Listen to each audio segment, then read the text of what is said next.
હવે તારાનો જવાબ આપવો પડશે. તાર દુનિયામાં જ્યાં જવું હોય તો જજે, બાકી તે ખોટી જગ્યાએ હાથ નાખ્યો, ખોટી જગ્યાએ દુશ્મની હોય, આ દુશ્મની તને બહુ ભારે પડશે. નમસ્કાર મિત્રો, સ્વાગત છે તમારું મારી ચેનલમાં. મિત્રો, અત્યારે કિંજલબેન રબારીના મિત્રો સોશિયલ મીડિયા પર ઘણા એવા વિડીયો વાયરલ થયા છે.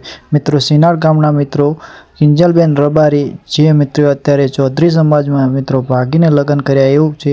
અત્યારે મિત્રો બહુ વિડીયો વાયરલ થઈ રહ્યા છે. મિત્રો, અત્યારે એમનું તો સમાધાન થઈ ગયું છે, પણ જો આ વિડીયોમાં મિત્રો કિંજલબેન રબારી શું કહી રહ્યા જો છે. મારા બાપનો જીવ બળતો હોય તો હું પણ એક દીકરી છું અને મારામાં પણ જીવ છે અને મારો જીવ બળ્યો છે.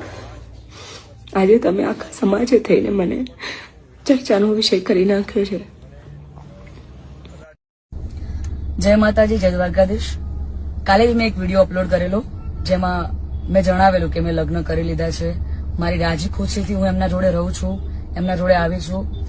છતાં પણ અમુક લોકોએ સોશિયલ મીડિયામાં વિરોધ કરવાનું ચાલુ કર્યું છે, ધમકીઓ આપવાનું ચાલુ કર્યું છે, મારી નાખીશું, ઉપાડી જઈશું. બરાબર?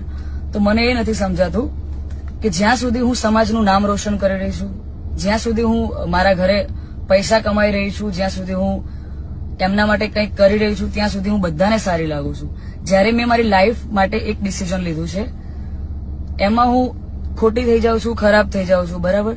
અને એને લઈને ઘણા બધા લોકોએ એવું બી મૂક્યું છે, સમાજવાળાઓ લોકોએ, કે ભાઈ અમે દીકરીઓને ઇન્સ્ટાગ્રામ, ફેસબુક બધું યુઝ કરવાનું બંધ કરાવી દઈશું.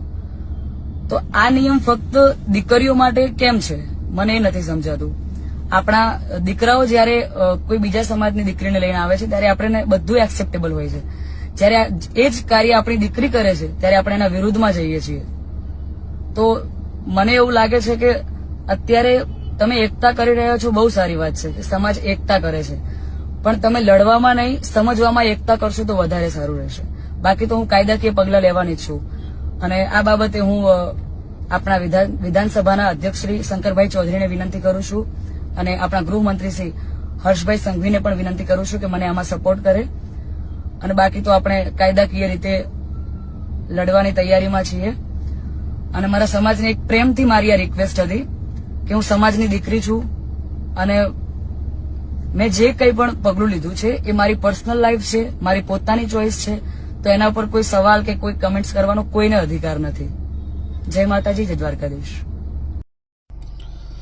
હું ચૌધરી દશરથભાઈ નીલાભાઈ કુંડાળિયા, સામાજિક આગેવાન, ગામ કુંડાળિયા, તાલુકો ધરણીધર.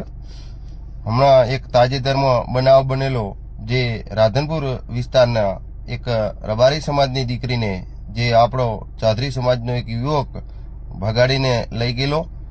તો હું ચૌધરી સમાજને એક વિનંતી કરું છું કે આવા લુખા તત્વથી કોઈ પણ સંજોગોમાં આપણે રબારી સમાજની દીકરીને પાછી દેવી પડે.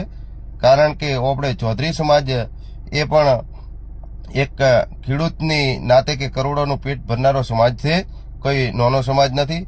તો ગમે તે સંજોગોમાં આપણે એમની દીકરીને પરત દેવી પડે. જે તે